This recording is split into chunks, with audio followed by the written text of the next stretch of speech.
ጽድቅ መስራት እንኳን ባይሆንልን እግዚአብሔር እንዳይሰደብ ብለን እንኳን መልካም መሆን አለብን በእውነቱ ማለት ነው። እግዚአብሔር እንዳይሰደብ የእኛን ተውት፣ እኛ ባንድን እንኳን ፈጣሪን እንኳን እኮ ለእግዚአብሔር ለትልቅ ሰው ተብሎ እኮ ጥሩ ስራ ይሰራል። እንዴት ከገሌ መሃል እንዲህ ይሄን እናገራለሁ አታፍርም እንዴ ይባላል እኮ። እግዚአብሔርን ፊታችን አስቀምጠን እግዚአብሔር እጅ ላይ ሆነን በእግዚአብሔር መሰረት ላይ ቆመን እግዚአብሔርን ጣራ አድርገን በእግዚአብሔር መሃል ሆነን በእግዚአብሔር ፊት ሆነን እንዲሆነን እግዚአብሔርን እናሰድባለን ብለን ከክፋት አለመመለሳችን ምን አይነት ይቅርታ ይደረግልናል? እግዚአብሔርን መፍራት አቅቶን እግዚአብሔርን ያሰደብነው እኛ አይደለንም ወይ? ያስደፈርን እኛ አይደለንም ወይ? ቤተክርስቲያንን ያስደፈርን እኛ አይደለንም ወይ? ምን አድርገን በሉኝ? ክፉ በመሆናችን ኃጢአታችን ከነሱ ከአሕዛብ ጋር እግዚአብሔርን ከማያመልኩ ሰዎች ጋር እኩል በመሆኑ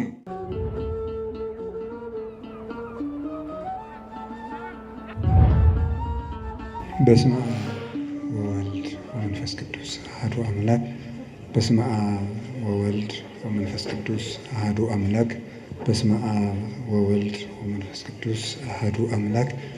በባህሪው ሞት በመንግስቱ ሽረት የሌለበት ቅድመ ዓለም ሳይፈጠር የነበረ ዓለምን የፈጠረ ዓለምን አሳልፎ የሚኖር የአባቶቻችን አምላክ ቅዱስ እግዚአብሔር በሀብት ስቦ በረድኤት አቅርቦ በቅዱስ ቦታው ስለሰበሰበን ስሙ የተመሰገነ ይሁን። እግዚአብሔርን የወለደችልን መድኃኒታችን የተገኘባት የድኅነታችን ምስራቅ ድንግል ማርያም ወላዲት አምላክ ቅዱስ መስቀሉ፣ ቅዱሳን መላእክት፣ ነቢያት፣ ሐዋርያት፣ ሰማዕታት፣ ደናግል፣ መነኮሳት ሁሉም ቅዱሳን እግዚአብሔር ያከበረው ስማቸው የተመሰገነ ይሁን። በረከታቸው ይደርብን። የተከበሩ አባታችን መላከ ብርሃን መምህር አእምሮ የዚህ ታላቅ ደብር አስተዳዳሪ፣ የተከበራችሁ መምህራን፣ አባቶች፣ ካህናት፣ ዲያቆናት፣ ወንድሞች፣ እግዚአብሔርን የምትወዱት ይልቁንም እግዚአብሔር የሚወዳችሁ የእግዚአብሔር ቤተሰቦች፣ ምእመናን አንድ አምላክ በሚሆን በአብ በወልድ በመንፈስ ቅዱስ ስም እንደምን ዋላችሁ? እንደምን ሰነበታችሁ? እንደምን አመሻችሁ? ኃጢአታችን ይቅር ብሎ እስከዚህ ሰዓት ያደረሰን አምላክ ስሙ የተመሰገነ ይሁን። በልቡናችን መልካም ቃል እንዲጻፍበት የቃሉን ደጅ ከፍቶ እንዲያስተምረን ቅዱስ ፈቃዱ ይሁንልን። እግዚአብሔር እንደወደደ የፈቀደውን ያህል ጊዜ እንማማራለን። የምንማማርበት ርዕስ ስለ እብድ ውሻ ነው የምንማማረው። እብድ ውሻ በሉ እስኪ፣ እንደገና በሉ፣ እንደገና በሉ። ስለ እብድ ውሻ እንማማራለን። መጽሐፍ ቅዱስ ላይ የተጻፈ ቃል ስለሆነ አሁን አንድ ሰው እኛ ነፍሳችን ልናድን ነው የመጣ ነው፣ ስለ እብድ ውሻ ልንሰማ አንችልም የሚል ጥያቄ እንደሚነሳባችሁ እኔም ይሄ አይዘነጋኝም። ግን ትርፍ የሌለው ቃል በመጽሐፍ ቅዱስ አልተጻፈም፣ መምህርም ትርፍ የሌለው ቃል አይናገርም እና እግዚአብሔር በዚህም ቃል እንድንማር ቅዱስ ፈቃዱ ይሁንልን።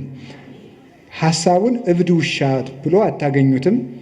ሐሳቡን ግን የምታገኙት ትንቢተ ኢሳይያስ ምዕራፍ 56 ቁጥር 11 ላይ ታገኙታላችሁ።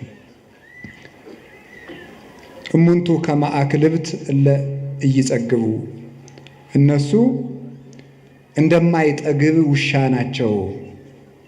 እንደ አማርኛው መጽሐፍ ቅዱስ ደግሞ እንደ ዲዳ ውሻ ናቸው፣ ዲዳ ውሻ ናቸው ብሎ ይናገራል።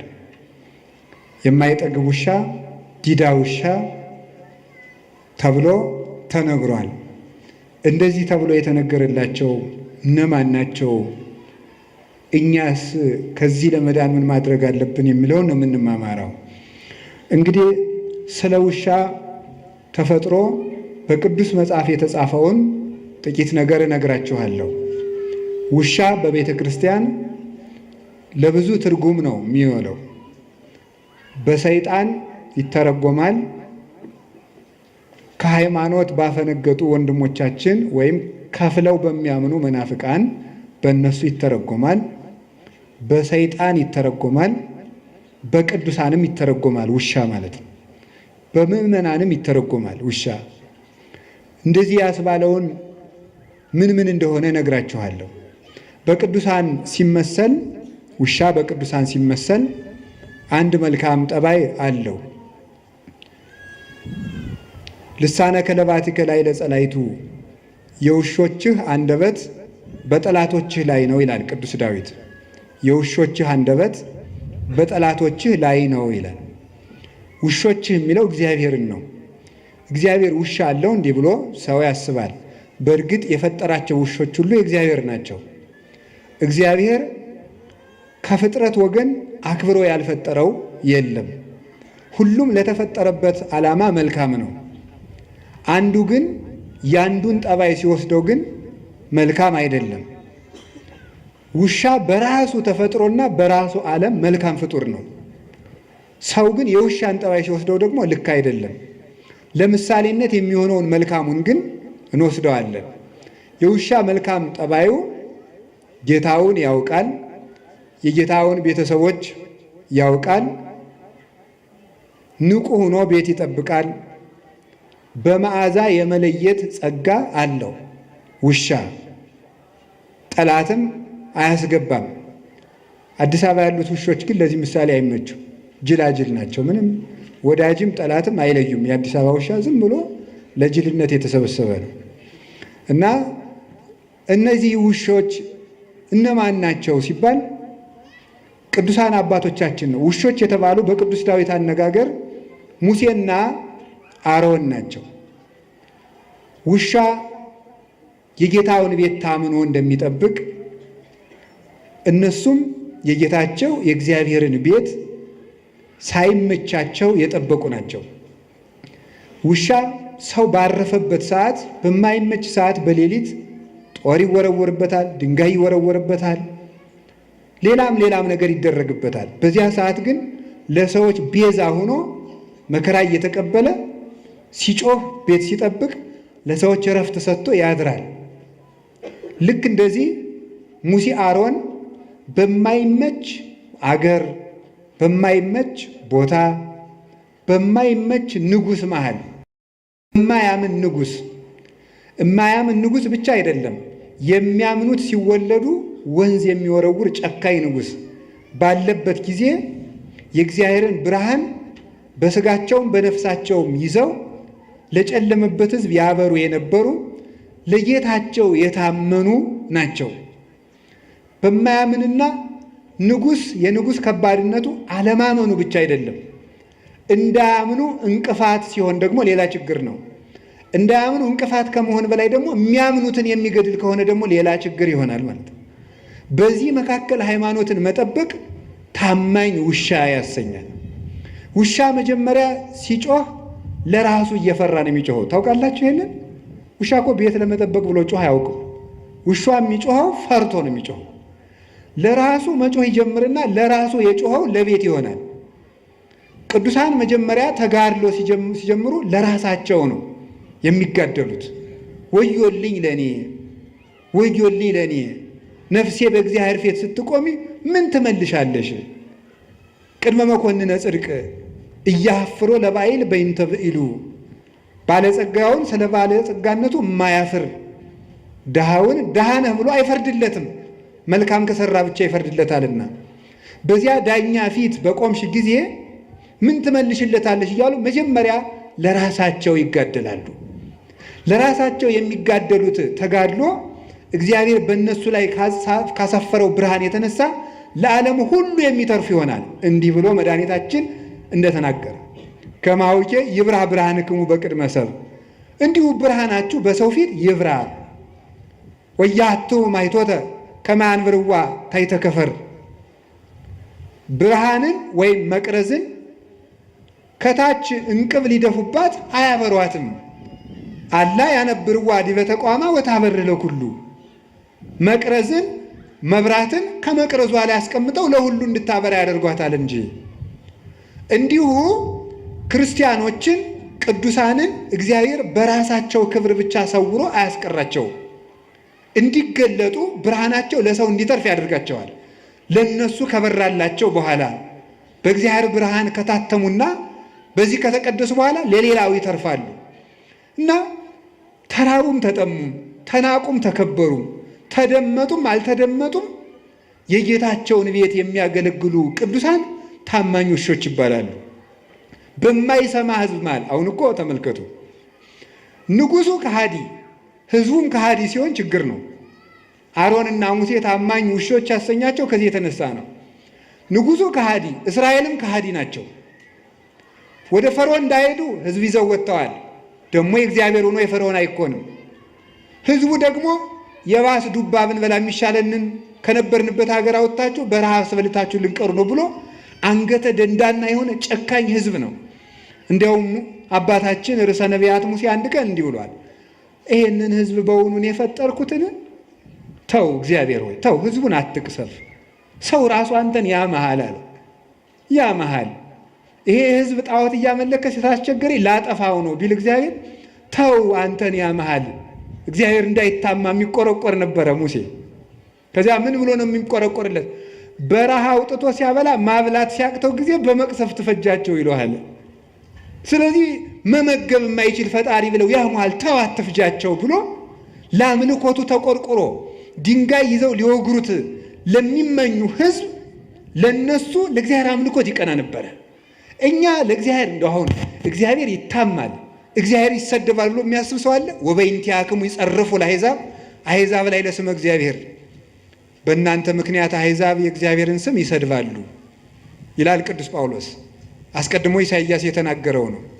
በእናንተ ምክንያት አሕዛብ እግዚአብሔርን ይሰድቡታል። ምን ብለው ነው የሚሰዱት? አሕዛብ በክርስቲያን ምክንያት እግዚአብሔር ይሰድባሉ። ምን ብለው ነው የሚሰድቡት?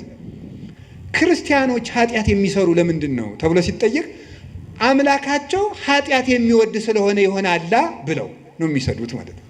አምላካቸው ኃጢአት ስለሚወድ ነው ኃጢአት የሚሰሩ ብለው በዚህ ምክንያት እግዚአብሔር ይሰደባል። እግዚአብሔር እንዳይሰደብ ብለው በእውነቱ ማለት ነው። ጽድቅ መስራት እንኳን ባይሆንልኝ እግዚአብሔር እንዳይሰደብ ብለን እንኳን መልካም መሆን አለብን በእውነቱ ማለት ነው። እግዚአብሔር እንዳይሰደብ የእኛን ተውት፣ እኛ ባንድን እንኳን ፈጣሪን እንኳን እኮ ለእግዚአብሔር ለትልቅ ሰው ተብሎ እኮ ጥሩ ስራ ይሰራል። እንዴት ከገሌ መሃል እንዲህን እናገራለሁ አታፍርም እንዴ ይባላል እኮ። እግዚአብሔርን ፊታችን አስቀምጠን እግዚአብሔር እጅ ላይ ሆነን በእግዚአብሔር መሰረት ላይ ቁመን እግዚአብሔርን ጣራ አድርገን በእግዚአብሔር መሃል ሆነን በእግዚአብሔር ፊት ሆነን እንዲሆነን እግዚአብሔርን እናሰድባለን ብለን ከክፋት አለመመለሳችን ምን አይነት ይቅርታ ይደረግልናል? እግዚአብሔርን መፍራት አቅቶን እግዚአብሔርን ያሰደብነው እኛ አይደለንም ወይ? ያስደፈርን እኛ አይደለንም ወይ? ቤተክርስቲያንን ያስደፈርን እኛ አይደለንም ወይ? ምን አድርገን በሉኝ? ክፉ በመሆናችን ኃጢአታችን ከነሱ ከአሕዛብ ጋር እግዚአብሔርን ከማያመልኩ ሰዎች ጋር እኩል በመሆኑ እና ሳይመቸው ክርስቲያን የሚሆን እርሱ ታማኝ ውሻ ይባላል። ጌታውን የሚለይ እንጀራ የጣለለትን የሚለይ የጌታውን ቤተሰቦች የሚለይ እሱ ውሻ ይባላል። ታማኝ ውሻ ቤተሰቡን ሁሉ የሚያውቅ። አሁን እዚህ ውስጥ አስነስቼ ብጠይቅ ሃይማኖቱን የሚናገር ምእመን አገኛለሁ ብዬ አላስብም። እርግጠኛ ነው የምሆነው በእናንተ በእውነት ማለት ነው። እንዲሁ ለእናንተ መብቃት አያስፈልገኝም፣ እናንተን ስለማውቃችሁ ማለት ነው። ከዚህ ውስጥ ሃይማኖታችሁ ምንድን ነው ሲበብት ብዬ ተዋሂዶ ምንድን ነው አናውቀው። እንዲሁ እኮ አሁንም እንዲህ ይገርማችኋል። የማያውቅ ሰው ማወቅም የማይፈልግ ሰው ከእንዲህ ያለ በሽተኛ እግዚአብሔር ይሰውራችሁ። ታሞ መድኃኒትም ማዋጥ የማይፈልግ እዚህ በላይ ችግር አለን። እማናውቅ ለማወቅም ፈቃደኞች ያይደለን ደግሞ ድንቁርናችን ይዘን የምንመጻደቅ ተመጻዳቂዎች ለሁሉም ነገር። የዚህ ዘመን ሰውን የሚያስደንቀኝ በመሰላችሁ አንዱ ለሁሉም ነገር እውቀት አለው። ምን ማለት ነው? ለሁሉም ሰው ፖለቲካም ይናገራል፣ ሊቅ ነው። በዚያም ቤተክርስቲያን ላይ ይናገራል፣ በዚያም ሊቅ ነው። የማያውቀው እውቀት የለውም። ስለዚህ ሁሉንም አያውቅም ማለት ነው። ሁሉንም ስለማያውቅ ሁሉንም አያውቅ። እንዴት ሰው ሁሉን ሊያውቅ ይችላል? እንዴት ሰው ሁሉ ቦታ ሊቅ ይሆናል? ሁሉም ቦታ እጃችሁን ታወጣላችሁ። ሁሉም ቦታ ሲኖዶስን ለመተቸትም ሊቅ ናችሁ፣ ጳጳሳትን ለመተቸትም ሊቅ ናችሁ፣ የገዳም ስርዓትም ታውቃላችሁ፣ ስርዓተ ካህናት ታውቃላችሁ? የዲቁናን ጠባይም ታውቃላችሁ? ስርዓተ መንግስት ታውቃላችሁ? እኔ የዚህ ዘመን ሰው የማያውቀው ሰው አለን? የማያውቀው ነገር በጣም ሊቅ ናችሁ ማለት ነው። እኔ እውነቴን ነው የምነግራችሁ። ከእንዲህ ያለ ሁሉን አዋቂነት መመለስ አለብን በእውነቱ ማለት ነው። ድንቁርና በእውነቱ ቤት ሰርቶብን ያለን። ድሮ ጥበብ ቤቷን ሰራች ነበር የሚባለው። አሁንም ቤተ ክርስቲያን ትለዋለች። እኛ ላይ ግን ድንቁርና ነው ቤቷን የሰራች፣ ብዙ ምሰሶዎችን ያቆመችው። በዚያም ደግሞ እየተመጻደቅን የምንኖር ጌታውን የማያውቅ ውሻ፣ ቤተሰቡን የማያውቅ፣ ስለ ቅዱሳን አባቶቻችን እውቀት የሌለን፣ ስለ ታሪክ እውቀት የሌለን፣ ስለ ሃይማኖት እውቀት የሌለን፣ ስለ ዘመኑም እውቀት የሌለን፣ ስለ ራሳችንም እውቀት የሌለን ሰው ከዚህ ሁሉ እንዴት የእውቀት ድንግልና ይኖረዋል? ሰው እኮ ሃይማኖቱን ማወቅ አለበት። አንድ ቤተ ክርስቲያኑን ማወቅ አለበት። ሁለት ታሪኩን ማወቅ አለበት። ዘመኑን ማወቅ አለበት። ራሱን ማወቅ አለበት። ሰው ምን ማለት እንደሆነ ብናውቅ ኑሮ እውነት በማይረባ ልክስክስ ነገር ታስረን እንኖር ነበረ? ሰው እስኪ ምንድን ነው ብላችሁ እስኪ ጠይቁ። እኔ እኮ ሰው ነኝ ብላችሁ አስባችሁን? እኔ ጅብ አይደለሁም፣ እኔ ውሻ አይደለሁም፣ እኔ አይጥ አይደለሁም አትሉም እንዴ? ያገኘውን የሚበላ እኮ አይጥ ነው። ዝም ብሎ ሳይመርጥ የሚበላ ጊዜም ሰዓትም የማይመርጥ። እኛ ውሻ አይደለንም፣ እኛ እባቦች አይደለንም፣ እኛ ነምር አይደለንም፣ እኛ ጭልፊት አይደለንም አትሉ? ከላይ ሆኖ የሚነጥቃል ይሄ ጭልፊት፣ ከላይ ሆኖ መንጠቅ። እንደዚህ ያለ ሁሉ ነፃ መሆን የምንችለው ውሻነታችንን መልካም ስናደርገው ነው። ታማኝ ውሻ እንድንሆን አምላከ ቅዱሳን ይርዳን። ውሻ ቤተሰቡን የሚያውቀው በመዓዛው ነው። ጌታ በቅዱስ ጳውሎስ አድሮ እንደተናገረ እንዲህ ይላል፣ ንሕነሰ መዓዛሁ ለክርስቶስ ንሕነ አለ ቅዱስ ጳውሎስ። እኛ የክርስቶስ መዓዛ ነን። እስኪ በሉ እኛ የማን መዓዛ ነን? ምን ማለት መሰላችሁ? ሊቃውንቱ ሲተረጉም ልብስ በመዓዛው ይታወቃል። የዛሬ ልብስ እንኳን ብዙ አይታወቅም። ለዚህ ምሳሌ የምንመች የገጠር ልጆች ነን። የገጠር ልጆች እናትና አባቶቻችን ሽቱ ስለማይረጩ የእናታችን ወዝም የአባታችን ወዝም እናውቃለን። ይሄ የአባባ ጋቢ ነው፣ ይሄ የማማ ጋቢ ነው። የከተማ ሰው ግን ሁሉም ሽቱ ስለሚረጭ አይታወቅም የማን ወዝ እንደሆነ ማለት ነው። ልብሱም አይታወቅም። ይሄን እንኳን ችግር የለውም፣ ኃጢአታቸው አይደለም። ይሄ ዘመን አሰልጥኖላቸው ነው ማለት ነው። እኛ ግን የአባታችን ወዝ ምን እንደሆነ እናውቀዋለን። ሲቆፍር ያፈሰሰው ወዙ፣ የማማን ወዝ እናውቀዋለን። ስትጋግር የኩበቱ ጢስ በሱ እናውቀዋለን። ይሄ እናቴ ጋቢ ነው እንላለን ማለት ነው። ከዛ ሊቃውንቱ በዚህ ነው የተረጎሙት። ይሄ ይትባሃል ካልገባን መጽሐፉም አይገባን። ምንድነው መዓዛ? የክርስቶስ መዓዛ ነን። ልብስ በመዓዛው እንዲታወቅ እኛም የክርስቶስ መታወቂያ ነን ማለት ነው ይላሉ። እኛ የክርስቶስ መታወቂያ ነን። ሰዎች ክርስቶስን የሚያውቁት እኛን አይተው ነው ማለት ነው። እኛን አይተው ክርስቶስን ያውቁታል።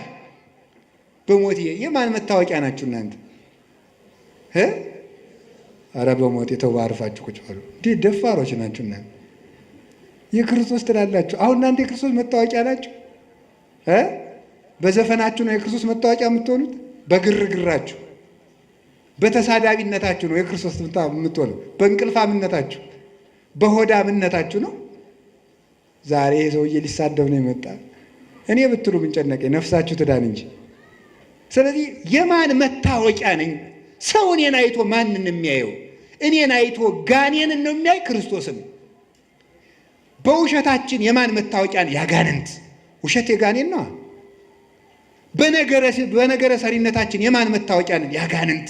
መለያየትን የሚሰራ ጋኔን ነው። በነፍሰ ገዳይነታችን የማን መታወቂያ ነው? የጋኔን። እስመም ትካት ቀታሌ ነፍሰ ሰብ ውእቱ።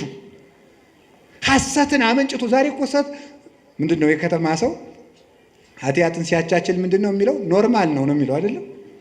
ኃጢአትን በደንብ ሊሰራ ሲፈልግ ኖርማል ነው የሚለው ማለት ነው። አረ ኖርማል አይደለም። እንዴት ኃጢአት ኖርማል ይሆናል? ውሸታውን ኖርማል ነው አይደለም? ለእናንተ ውሸት ኖርማል ነው። አሁን ሰው መዋሸት እዚህ ጫፍ ላይ ደርሻለሁ ይላል። ገና ስንት ኪሎ ሜትር ተቀምጦ ማለት ነው። እንዴት ውሸትን ትለምዳል? እግዚአብሔር እውነት ነው በሉ እስኪ በሉ። ጨምሩ። ሐሰት የማን ነው? የሰይጣን በሉ እንጂ። የሚዋሽ ሰው የማን መታወቂያ ነው? ከዚህ በኋላ ብትዋሹ የማን መታወቂያ ናቸው? ሰይጣንን መምሰል የምትፈልጉ የሰይጣን መታወቂያ ይታተምላችኋል፣ ዋሹ። ክርስቶስን መምሰል ከፈልጋችሁ እውነተኞቹ ነው። በየትኛውም ነገር አትዋሹ። ለምን ዛሬ አትሞቱም? ውሸት መቆም አለበት። ይህ የእኛ መዓዛ አይደለም። ሁለንተናችን፣ አነጋገራችን፣ አመጋገባችን፣ አረማመዳችን፣ አለባበሳችን ማንን ያሳያል ነው? እንዲሁ በሞት ወንዶችም ሴቶችም ዝም ብላችሁ አባ ቄስ ይሄ ልብስ ኃጢአት ነው ጽድቅ ነው የሚለው ተው ዝም ብላችሁ ይሄ ልብስ የማን መታወቂያ ነው ማለት ነው። አሁን ሴት ሱሪ ብትለብስ ኃጢአት ነው ጽድቅ ነው ከማለት ይልቅ ሴት ሱሪ ስትለብስ ማን ነው የምታሳየን ነው? ክርስቶስ ነው የምታሳየን? ድንግል ማርያም ነው የምታሳየን ነው? ማን ነው የምታሳየን? እውነት ይሄ ነገር ክርስቶስን ያሳያል ወይ ብላችሁ አስቡና ያሳያል ካላችሁ ልበሱት። ህሊናችሁ ተፈጥሮ አያስተምራችሁም ምን አለ ቅዱስ ጳውሎስ። ተፈጥሮ አያስተምራችሁም ምን? በተፈጥሮ አትማሩም ወይ? ማን ምን መልበስ እንዳለባችሁ እንዴ ሱሪ አትልበስ የሚል ምን መጽሐፍ ቅዱስ አለ? ኦሪት ዘዳግም ያለውም እኮ ወንድ የሴትን ሴት የወንድን አይልበስ ነው የሚል እንጂ ሱሪ የወንድ ነው የሚል ግን የለም ይላል። ተመልከቱ። ለክፋትማ ለከይሰ ጠቢባን ሙንቱ ለተንኮል ይራቀቃሉ አለ ኢሳይያስ። ለተንኮል ሊቅ ናቸው አለ በእውነቱ ማለት ነው። ግን ተፈጥሮ አያስተምራችሁም ወይ? ስለዚህ ስትናገሩ ስትሳደቡ ቆይ ኋላ እመጣበታለሁ። የማን መዓዛ ናችሁ? ንግግራችሁ ማንን ነው የሚገልጠው? የባለ ትዳሮች ትዳር እውነት ክርስቶስን ነው የሚያሳየው ወይ? የካህናት ክህነት፣ የዲያቆናት ዲቁና ማንን ነው የሚያሳየው? ክርስቶስን ለማሳየት ነው ወይ የምናስቀድሰው? ክርስቶስን ለማሳየት ነው ወይ የምንቀድሰው? የምትማሩ የምትኖሩት ማን ልታሳዩ ነው? ዘራችሁን ልታሳዩ ነው? ከጀርባችሁ ያለውን ሰው ልታሳዩን ነው? ክርስቶስን ልናሳይ የተፈጠርን ሰዎች ነን። ሰዎች እኛን አይተው እግዚአብሔርን ማየት አለባቸው። በእኛ አውሬነት መታየት የለበትም። በእኛ ሰይጣንነት መታየት የለበትም። እንዲህ ያለውን ነገር እንድናሳይ አምላከ ቅዱሳን ይርዳን። መጣላት ማንን ነው የሚያሳየው? የማን መታወቂያ ነው? በሉ ተነሱ። ምን አላችሁኝ? ጌታችን መድኃኒታችን ኢየሱስ ክርስቶስ ለቅዱሳን ሐዋርያት እንዲህ አላቸው፣ በዚህ የእኔ ደቀ መዛሙርት እንደሆናችሁ ሰዎች ያውቋችኋል አላቸው። በምንድን ነው? ጌታ እንግዲህ ሐዋርያት እንዲህ ብሏቸዋል፣ ሙት ታነሳላችሁ፣ ድዊ ትፈውሳላችሁ፣ አጋንንት ታወጣላችሁ፣ ለምጽ ታነጻላችሁ፣ ዓለምን ታጠምቃላችሁ፣ በ12 ወንበር ተቀምጣችሁ ትፈርዳላችሁ። በቃ እናንተ በዓለም ላይ የከበራችሁ ናችሁ፣ የምድር ጨው ናችሁ፣ የምድር ብርሃን ናችሁ ብሏቸዋል። በዚህ የክርስቶስ መሆናቸው ይታወቃል አይደለም? ዝም ብትሉ ደግሞ ጥሩ ነው አይደለም ያላቸው። በዚህ የኔ መሆናችሁ ይታወቃል አላቸውም። እምከመ ተፋቀርክሙ በባይናቲክሙ ወበዝንቱ ያአምሩክሙ ሰብ ከመ አርዳኢ አንትሙ። እርስ በርሳችሁ ስትፋቀሩ ሰዎች የኔ እንደሆናችሁ በዚህ ያውቋችኋል አለ። የክርስቶስ የመሆን መታወቂያው አለ። ይሄንን ይዞ ቅዱስ ዮሐንስ አፈወርቅ ሙት ማንሳት አይደለም መዋደድ ነው እንጂ ይላል። ሙት ማንሳት የክርስቶስ የመሆን ምልክት አይደለም። አጋንንትም ቢሆን በምታት ሙት ያስነሳሉ። አጋንንትም ቢሆን ይፈውሳሉ እኮ። እንዴት አጋንንት ይፈውሳሉ? አጋንንት ሲፈውሱ ምን ማለት መሰላችሁ? ከአንድ ሰውዬ ላይ ጋኔን ካደረበት ከፈዋሹ ላይ ጋኔን አለ በሉ። ከተፈዋሹ ላይ ደግሞ ጋኔን ካለበት ይሄኛው ጋኔን ሰውን ጨርሶ ያ ጋኔን ለማድረግ እዛ ላይ ያለው ጋኔን ይወጣል። ይቆይና ከዛ በሌላ ቀን መለስ ይል አሁን ልውጣና ሌላ ሰው ጨምሬ ላሳሰት ብሎ ወጥቶ ለቀቅ አድርጎት ይቆያል። አስለቀቀው ተብሎ እዚያ በኋላ ይነገርለታል ማለት ነው። ጋኔን ምን ጨነቀው? የባሰ ኃጢአት ለማሰራት ከጥቂት ኃጢአት ይጠብቃል ሰይጣን። ነፍስ ማስገደል ከፈለገ ሌላ ነገር ያደርጋል። ሌላውን ኃጢአት ያስተዋል። የምትክድለት ከሆነ አንተን በጫት ማደንዘዝ፣ በሱስ ማደንዘዝ ለምን ይፈልጋል? ሰው ራሱን ከተቆረጠ በኋላ ቀይ ካባ እንደርብለት፣ ቢጫ ካባ እንደርብለት ይባላል። አንገቱን ተቆርጦ የለ ራሱ እኮ የለም። ራሱ እኮ ክርስቶስ ነው። ክርስቶስን አጥቶ ሰው ሱስ ባይኖርበት፣ ባይሰክር፣ ንግግሩ ጥሩ ቢሆን፣ ባይሰርቅ፣ ክርስቶስን ከካደ በኋላ ምግባር ምን ይሰራለታል? ያለ መሰረት የሚቆም ቤት እንደሌለ ማለት ነው።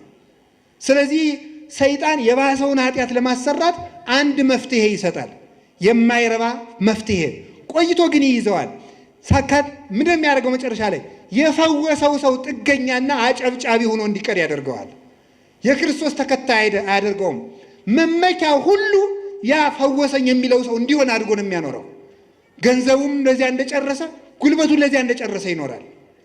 ስለዚህ የእግዚአብሔር ቤተሰቦች የማን መታወቂያ? እኛ የምንታወቀው ድውይ በመፈወሳችን የክርስቶስ መሆናችን አይታወቅም። ጋኔን ያደረባቸው ድውይ ይፈውሳሉ። ጋኔን ያደረባቸው ጋኔን ያወጣሉ። ታዲያ ምንድነው መታወቂያችን? ፍቅር። ስለዚህ ሊቃውንት ምን አሉ? ፍቅር ሙት ከማንሳት ይበልጣል። እስኪ በሉ ሁላችሁም በሉ እንጂ ፍቅር ሙት ከማንሳት ይበልጣል። ፍቅር ያለው ሰው የጸና ሃይማኖት ካለው ሰውም ይበልጣል። እንዲህ ብሎ እንደተናገረ ቅዱስ ጳውሎስ ወመቤ ሃይማኖት እስከ አፈልስ አድባረ ወተፋቅሮ አልቤ ከንቶ ኮንኩ ወአልቦ ዘረባይኩ። ተራራ የሚያፈልስ እምነት ቢኖረኝ ፍቅር ከሌለኝ ከንቱ ነኝ። አየህ፣ ከጸና ሃይማኖት ይልቅ ፍቅር ይበልጣል። ሃይማኖት ኑሮ ፍቅር ከሌለ በሃይማኖቱ አትድንበትም። ፍቅር ከሰማዕትነትም ይበልጣል። ወመኒ ወሀብኩ ኩሎ ሥጋዬ ለእውየተ እሳት።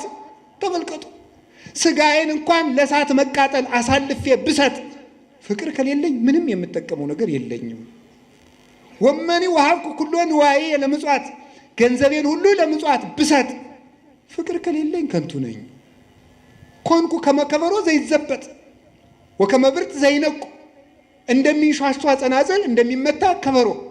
የዚህ ትርጉም ገብቷቸው ያውቃል? እኔ ከበሮ ያሳዝነኛል። አያሳዝናችሁም? ሌሊቱን ሙሉ ሲለፋ አድሮ በማይሌት እኛ ወደ ዝክር ስንሄድ እሱ እዚያው ተጋድሞ ይቀራል። ይሄው ነው የከበሮ ልፋት የሚባለው ማለት። ጸናቅል ሌሊቱን ሙሉ ቀጭ ስትል አድራ እነ የኔታ መርጌታ በዋንጫ ስለ ቅዱስ ሚካኤል እያሉ ሲጠጡ ከበሮ ጸናጽል እዚያው ሸዋ ብላ ትቀራለች። ምን ማለት ነው? ስለዚህ ፍቅር የሌለው ሰው አንገቱን እንደ ቀለበት እስከሚቀጥን ድረስ ቢሰግድ እንኳን ከለፋበት ስግደት የሚያተርፈው ነገር የለውም ማለት ነው። ምንም መስዋዕት ቢያቀርብ ቤተ ክርስቲያን በዕንቁ በወርቅ ቢሰራ፣ ለምን ወርቅ አይኑን ግድግዳ አድርጎ ቤተ ክርስቲያን ለምን አይሰራም? ለምን ገዳም አይሰራም? ለምን አብነት ትምህርት ቤት አይሰጥም? ልጁን እንኳን ቢገብር ለምን አንገቱን ቆርጦ አይሰጥም? ፍቅር የሌለው ሰው ሰማዕት ቢሆን እንኳን አይጸድቅም። ሰማዕት ሆኖ ቢሞት እንኳን ማለት ነው። ያልታረቀ ሰው የገጠር ሰው እንዲህ ይላል፣ ሰው የገደለው ሰው ይጸድቃል ይላል። አይጸድቅም። ሰው የገደለው ሰው ይጸድቃል። ሰው ስለገደለ የምትጸድቅ እንዳይመስልህ። ሰው የገደለው ሰው እንደሚጸድቅ ሰውየው አንተን ስለገደለ ይኮነናል እንጂ ሰውየው አንተን ስለገደለ አንተ አትጸድቅም። ሁሉም ስራውን ተሸክሞ ይቆማል። ሁሉ ጾሮ ይጸውር። ስለዚህ እኛ የክርስቶስ መዓዛ ነን። ውሻ የጌታውንና የቤተሰቡን መዓዛ ለይቶ ያውቃል። እኛም ትክክለኛ የእግዚአብሔር አገልጋዮች የቤቱ ጠባቆች ከሆን መጀመሪያ መዓዛችን እንለይ። ኦርቶዶክሳዊ መዓዛ ይኑረን። ከደመቀበት የምንዘፍን መሆን የለብንም። እንደ ጎርፍ የምንነዳ መሆን የለብንም። የራሳችን ባይታዊ፣ የራሳችን ሰባኪ፣ የራሳችን መነኩሴ ሊኖረን አይገባም። የቤተ ክርስቲያን ሰባኪ፣ የቤተ ክርስቲያን ባይታዊ፣ የቤተ ክርስቲያን መነኩሴ፣ የቤተ ክርስቲያን እረኛ ነው እንጂ የግል ደጋፊ የምንሆነው ሰው ሊኖረን አይገባም። ግለሰብ የምንከተል መሆን የለብንም። መዓዛችሁን ለዩ። እውነቴን እኮ ነው። እኔ አሁን አላችሁ የላችሁ? አሁን እኔ በጣም በጣም በጣም በጣም አዝናለሁ። እንግዲህ የሚከፋችሁ ሰዎች ስለመኖራችሁ ማዝናለሁ። ለምሳሌ እንዲህ ይባላል፣ መምህራችን ባይታዊ ገሌ በዚህ ቀን እዚህ ቤተ ክርስቲያን ፈውስ ይሰጣሉ ይባላል። ይሄ የማን መዓዛ ነው? ይሄ ክርስቶስ ነው? ይሄ ተክለ ሃይማኖት ነው? ይሄ አቡነ ገብረ መንፈስ ቅዱስ ነው? አይደለም። ያጋንንት መዓዛ ነው ይሄ። ማንኛው ጻድቅ ነው እንደዚህ ያደረገ? የበረሃው ኮከብ አባታችን ቡሩክ ገብረ መንፈስ ቅዱስ ድውይ ሲፈውሱ ቆይተው ሰው ሲያውቅባቸው ወጥተው ወደ ሌላኛው ጫካ ነው የሄዱት። አንድ ሰውዬ ገብረ መንፈስ ቅዱስ እዚህ ያሉ ሲባል ሰምቶ መጣ። የታመመ ሰው ይዞ መጣ። ለጥቂት አሁን ይሄዱ አሉት አለው። ከዚህ በኋላ እኔ ምን ላድርግ? እሳቸው ያሉኛል ብዬ ነው የመጣል። ምን አደርጋለሁ? ሂደዋልና ትዝ ሲለው ትዝ አለኝ፣ እዚህ አካባቢ እሳቸው ተቀምጦ ነበር፣ እዚህ ላይ አስተኛው ይድንልሃል። ሲያስተኛው ዳነለት ማለት ነው። አባታችን አቡነ ተክለ ሃይማኖት ከነ አባ በጸሎተ ሚካኤል ጋር ሳሉ ድውይ እሳት የፈጀው ሰው ረጀን እሳት በላይ ሲል ለተክለ ሃይማኖት አሳየው ሲሉት ይድናል። ዝም ብሎ ወጥ ሲቆሰቁስ ይበላው ሁሉ ሚያም እንዲህ አለ። ኧረ እሾህ ወጋብ፣ አይኔ ፍንጥር እንጨት ገባብ። ለተክለ ሃይማኖት አሳየው። እረዱ ነው ሲሉት ይድናል። ኋላ መጨረሻ ላይ ሰው መልአክ ነው ወይስ ምንድን ነው? መልአክ ነው ወይስ ሰው ነው ሲሏቸው ምን እንዳሉ ታውቃላችሁ? አባቴ ኃጢአቴ ታውቆብኛልና ልሂድ ያሰናብቱኛሉ አበምኔቱ። ቆይ ተክለ ሃይማኖት ጽድቃቸውን የታወቀ ኃጢአታቸው ነው። ጽድቃቸው ሲታወቅ ምን የታወቀ ነው ያሉት? እኛ ደግሞ በዚህ ዘመን እያቀድን መብቃት ጀምረናል። በቀመር መብቃት ማለት ነው። ወይ ታምርኩ እንደው ክርስትና ቀልድ ሆነ እኮ በእውነቱ ማለት ነው። እያቀድን መብቃት በቃ እያቀድን መፈወስ ጌታም እንኳን አላደረገው።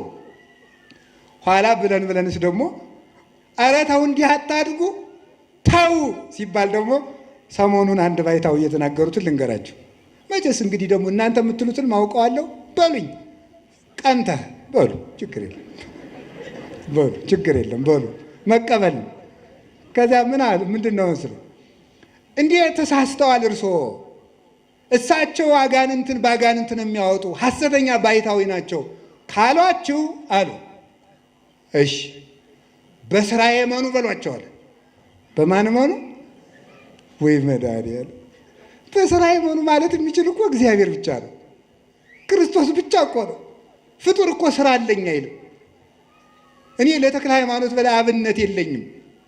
እሳቸው ምን እንዳሉ እንገራቸው። 99 ዓመት መከራቸውን አይተው ከመላእክት ጋር አጥነው መጥተው ምን እንዳሉ እንገራቸው።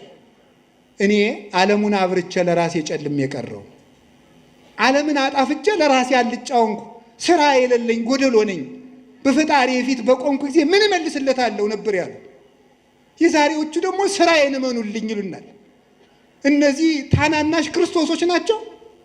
የሐሰተኛ መሲህ መንገድ ጠራጊዎች አይደሉም። የማን ማዛን የሚኖር ማጨብጨብ እልል ማለት። እኔ በመምህር አምላክ ይዣቸዋለሁ። ከዚህ ጉባኤ መጨረሻ ላይ እንዳታጨበጭቡ፣ ጉባኤው እስከሚያበቃ ድረስ ማለት ነው። ማጨብጨብ መደለቅ፣ ሲመርቋችሁ ማጨብጨብ፣ ሲረግሟችሁ ማጨብጨብ። እንዲሁ ችግር እኮ ናችሁ እናንተ እኮ ማምላክ። እንዲህ ማስተዋል አለብን። ከውሻ ማነስ አለበት ሰው እንዴ? ውሻ የጌታውን መዓዛ እያየ ይሄ የማን መዓዛ ነው አትሉ? እስቲ በሞቼ ይሄ የማን መዓዛ ነው በሉ በሉ እንጂ። አዎ የማን መዓዛ ነው? የተክለ ሃይማኖት ነው? የእንጦንስ ነው? የመቃርስ ነው? የዮሐንስ አፈወርቅ ነው? የቄርሎስ ነው? በሉ እስኪ ይኸው ቀንታችሁ። ይህ ቅናት ብቀና እንደው በቅዱስ ቄርሎስ አልቀናም እንዴ? ሞኝ ስንት የሚያስቀና ነገር ሞልቶ ጋኔ እነዚህ በወደል መቁጠሪያ በጨፈጨፈ ቀናለሁ እንዴ? እኔ የምቀናው በቅዱስ አትናቴዎስ ነው። አሁንም እርግጠኛው ደግሞም ልንገራችሁ፣ ሰው ሁሉ መንግስተ ሰማያት እንዲገባ ተፈቅዷል እንጂ ሰው ሁሉ ጤና እንዲኖረው ያላችሁ መጽሐፍ ቅዱስ ማለት ሰው ሁሉ ይፈወሳል እንዴ? እንዲያ ከሆነ እግዚአብሔር ተመልከቱ። ጋኔን ትዳር እምቢ ብሎኝ አባቴ ገርግር አለብሽ ወይ ሙቅ ትዳር እምቢ ብሎኝ አይነ ጥላ አለብሽ በጊዜ ብታገቡ ይሻላችኋል ገርግር እያላችሁ የምትጃጃሉ። እኔ እውነቴን ነው። ቀድሞም ቢብዛችሁ ውስጥ ሚስትሉ ኑራችሁ እድሜያችሁ አለፍ ሲል ገርግር ይህ ነውር ነው በእውነቱ። ጋኔን የለባችሁም። ራሳችሁ ጋኔን እንዳትሆኑ ልቅ እኔ ጋኔን ታለብኝ አትበሉ። አዛኘን ቆይ ልንገራችሁ፣ ክርስቲያን ጋኔን አለብኝ አይልም። አነ ዘክርስቶስ እኔ ክርስቶስ ነኝ በሉ እስቲ በሉ ሁላችሁም። ክርስቶስ ባለበት ሰይጣን አለ? ጋኔን አለብኝ ብላችሁ እንዴት ራሳችሁን እጅ ትሰጣላችሁ? ለሰይጣን ራሳችሁን ትሸጣላችሁ እንዴ? ስለዚህ እግዚአብሔር ቤተሰቦች ልብ ሊኖረን ይገባል። ያስተማረን እግዚአብሔር የተመሰገነ ይሁን። ሌላ ቀን እንጨርሰዋለን። ወስብሐት ለእግዚአብሔር።